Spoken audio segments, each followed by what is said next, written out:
I'm now pleased to welcome to the podium to present the Class of 2015 Commencement Address, Miss Molly Catherine Kearns.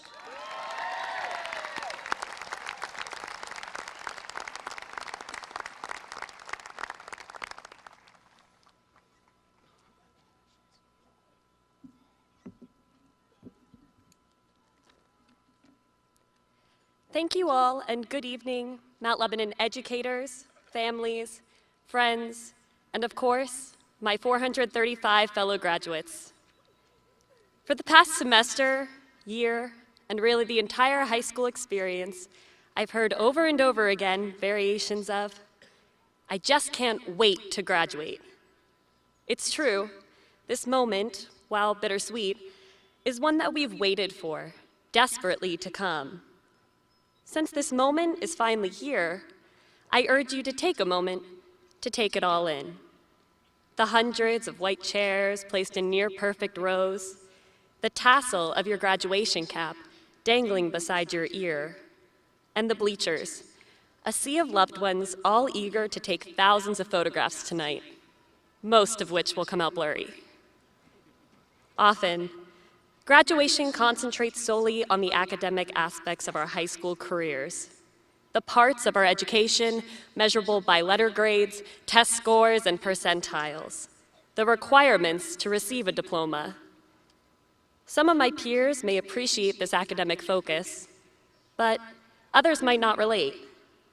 Yet everyone can appreciate the non-academic learning that occurred at Mount Lebanon High School. Here, you might have learned about work ethic, or trying new things, or asking for help when you're in need of it, or maybe just learning how to interact with other human beings. These lessons, found not in textbooks, exemplify that learning is the key to our existence. And learning, well, how to learn, would not have been possible without this school. The route we took to this commencement ceremony today, filled with learning, is similar to the route taken in building our new school. We might have gotten lost and had to take a detour to get to where we are now, but we also might have learned shortcuts and how to work around obstacles. Spanning the course of 4 years at our school, the construction and our high school careers are nearly completed now. For those with a lot of sentiment in regards to the high school experience, this might seem like a conclusion. Yet, while cliché, commencement is called commencement for a reason.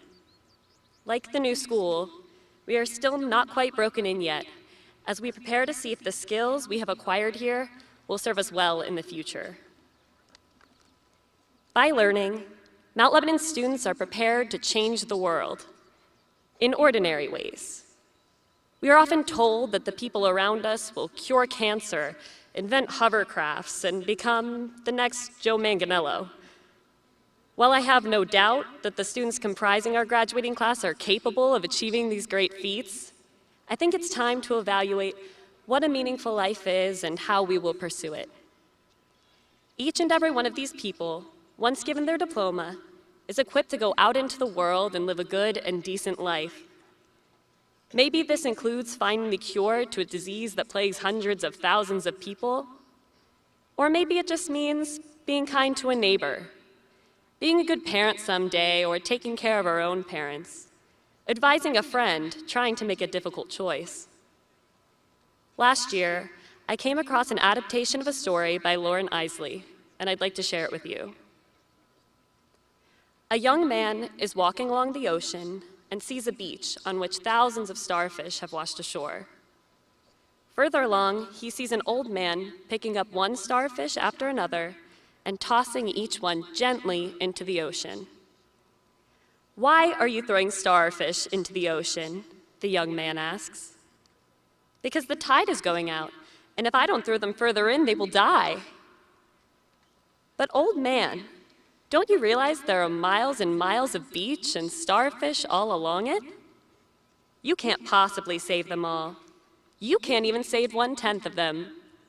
In fact, even if you work all day, your efforts won't make any difference at all." The old man listened calmly and then bent down to pick up another starfish and threw it into the sea. It made a difference to that one. Achieving success doesn't necessarily equate to the quantity of lives we change or the accolades one receives for doing so. And so we should never discount ourselves. I eagerly look forward to seeing the great achievements of the class of 2015, but have faith in the fact that those we recognize later as great alumni are not the only ones making the world a better place. Whether you look back on these years with fondness or not, this moment is certainly something to be proud of. In 2014, 20% of US teens did not graduate from high school. Perhaps we are lucky to have this facility that stands behind us, and perhaps we are lucky to have the support of the star throwers up in the stands today. But we did it. Thank you, and congratulations to the Mount Lebanon class of 2015.